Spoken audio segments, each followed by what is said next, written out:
go! Yan. May re-rescue tayo mga bossing. Nabasa ko lang dun sa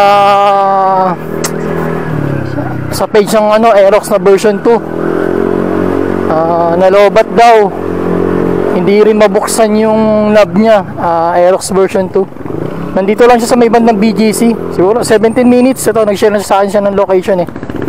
Pagbasa ko dun sa comment, mag-iisang oras na siya nandun eh. Yun, piniem ko kagad. Tol, dala ko pa naman. Hindi ko pa naman ibabalat ang mga gamit ko dito sa motor ko. Takbuhin na natin para makatulong naman tayo kahit pa paano. Daming tao. Yan, update ko kayo mamaya mga bossing guys, kung ano na ang natin. Pupuntahan ko muna. Yun lang muna.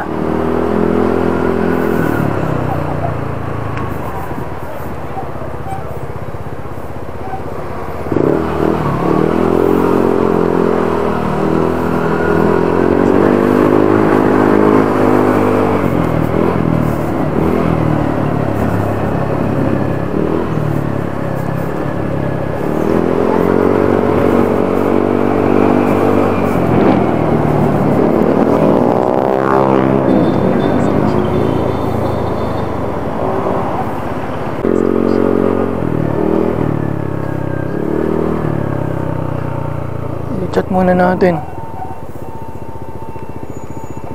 Chat natin. Ang nasa loob ng parking.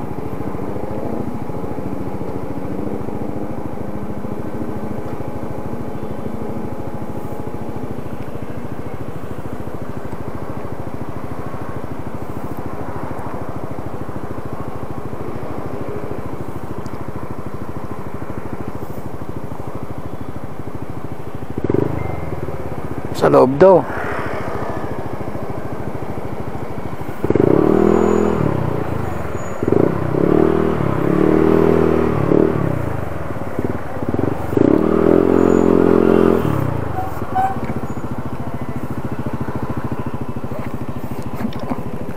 May parking tayo.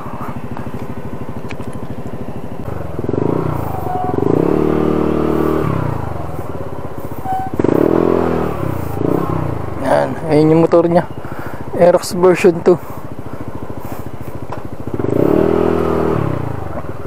Ito muna tayo, parada muna tayo.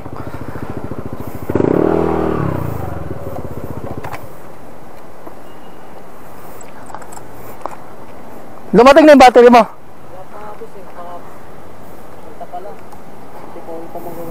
Saan manggagaling? Layo naman. At may susi. Well, may susi ka sa ilalim? Wala ako susi yun eh. Sinalalamag ko rin eh. Okay. Sige. Kaya yan. Yan, wala siyang susi.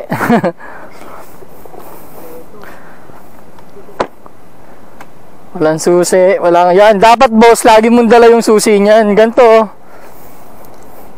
Ganto dapat lagi mong dala. Ito nalalabat mo? Pwede. Hindi naman ito nalalabat eh. Hindi siya nalobat sir, pero yung mo, feeling ko yung fuse yan eh, pumutok. Kasi wala ka ng lab eh, oh. Walang response. Kailangan natin mabuksan yung harap dito para makita natin yung fuse.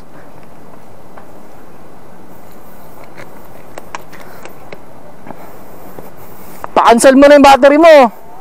Pa-cancel mo na. Yun lang. Naka-connect Y-connect mo, no? Naka-connect yung Y-connect na ito. Hindi nakakonect. Oo. Y-connect yan eh. Tinanggal mo na.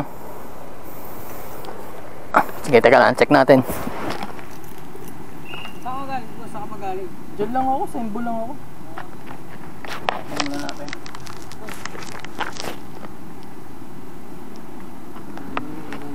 Baka may dumampot eh. Mas nakalive yan. Ay, nakalive to? Oo.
kaya bala ko sa'yo, hindi ka nagpabawi.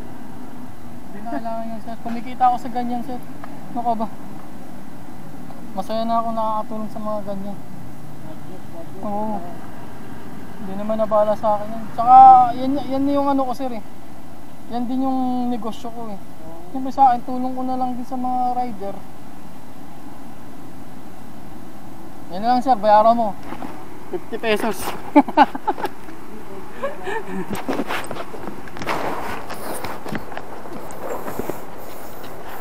Sure na yan. Yung battery na lang, sir. Ano yan mo ha? Baka may naiwan tayo. Check ko lang, sir. Baka may tools pa. Wala naman. Let's go. Ayan na. Ayan na. Sir! Thank you. Boss. Sir, thank you. Sir, thank you. Sir, ingat na lang. Sir, thank you. Oo.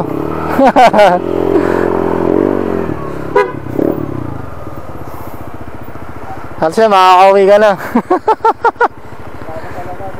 Huwag mo na iwan yung ano mo, sir. Ganyan mo na lang lagi. Yung ano mo.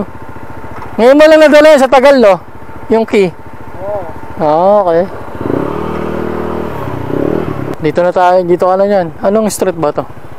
20. Oh, dito na. Oo.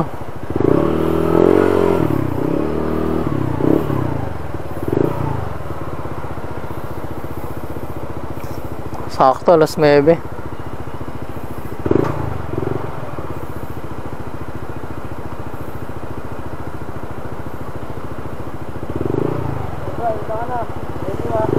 Sige, sabihin na tayo. Wala ka may sabihin eh. Boss, dalawa.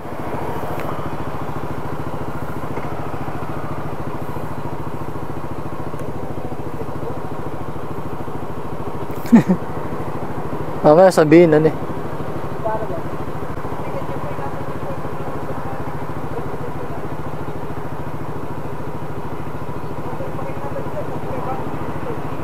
Sige sir, pasensya na.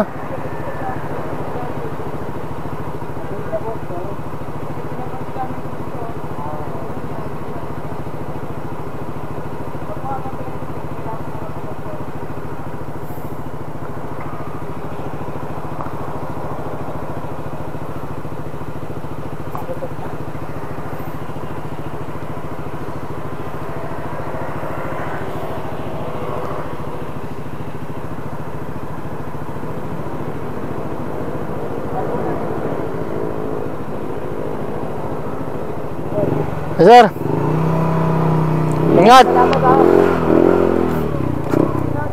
Oo.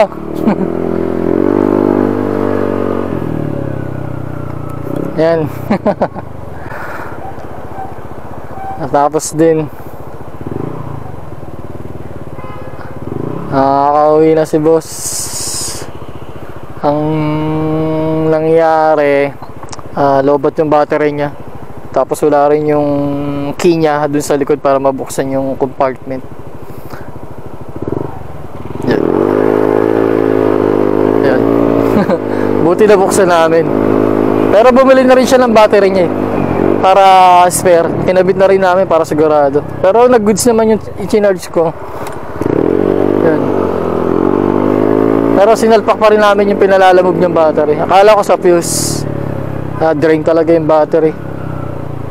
Gawa nung sa Y-Connect dati. Ano na yun eh, pangalawang battery na daw niya. Taon na rin yung motor. Tapos nag-drain dun sa Y-Connect. Ayun, yung pangalawa.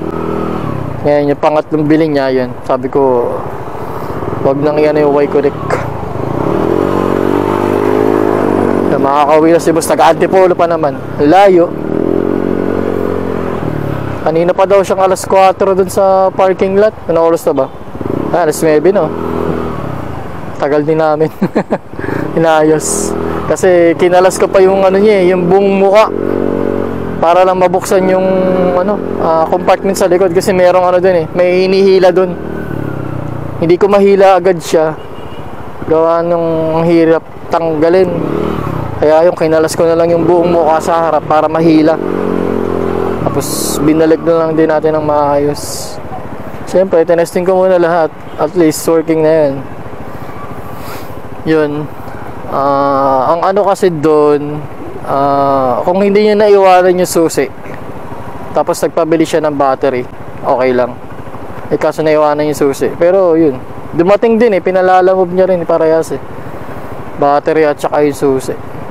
Dapat hindi iniiwan yung susi dun sa compartment sa likod, yung emergency key tawag dun, just in case na malobot ka or maputuan ka ng fuse, mabubuksan mo yung compartment mo. Kasi sa keyless hindi mag-open yung compartment mo pagka wala yung emergency key sa likod. Ayun, pauwi na si boss. Binabayaran ako, wala, hindi ko kinukuha. Sabi ko sa kanya, ayun, nasa kasi kami, nasa parking lot. Sabi ko sa kanya, ito na lang bayaran mo boss, yung parking lot, parking ticket natin. Binabayaran ko sa kanya. 50 pesos lang naman. Wala lang. Kinukulit niya kami, bibigyan ako. Sabi ko, wag na ka. Sabi ko, tulong ko na lang din sa mga rider yan na kaya kong i-rescue. Puntahan. At least, di ba? Masaya ako sa mga ganun. Nakakatulong tayo kahit sa mga simpleng bagay lang. Mahirap din kasi yung tutulaan ng motor mo. Naka po. Yun. Uwian time na. Shit. Makakain na rin. Ayun lang.